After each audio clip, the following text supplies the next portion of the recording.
اللي ما سامعتها، فاذا اكتب لك قصيده ما توصلك هذا الموضوع.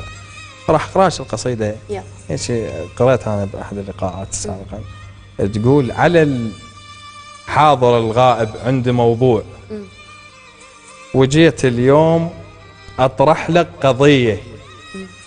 بعض الناس قالت نينوى اليوم ما تكتب شعر مثل البقيه، الا من اتحاد الشاعر يصير ابو الطيب تظن يملك هويه.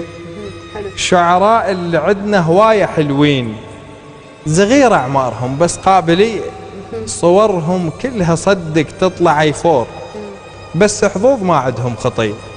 اسمع راح اسمعك انا فد بيت لشاعر تو يملك شاعريه، يقول ببيته اسمع هذا تضمين حقوق النشر ما تحسب علي، ازرع بالقصيده شفاف وخدود حتى ثبوس هذان اللي يسمعون، نكتب شعر احنا بلهجه بيضاء علامه سلم بيها وعاطفيه. حلو.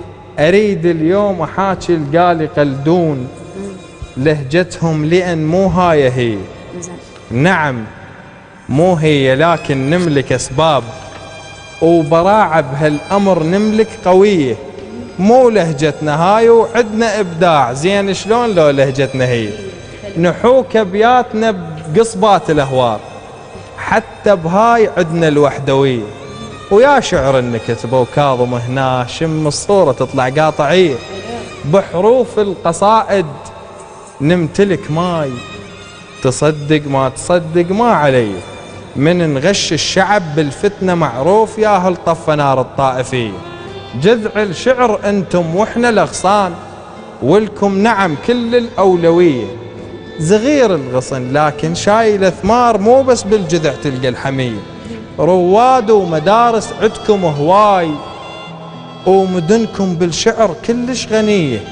واذا ما ظن عليكم يطلع الجيل شا يطلع عليه من شا عليه. نعم ما عدنا هسه هوايه رواد، بس باكر شقل لك احنا اللي نصير. بنينا الساس هسه وباكر تشوف فوق ابياتنا تحط العصافير. الله يسلمك. احسنت يا عمر. ويانا ايميل من صديق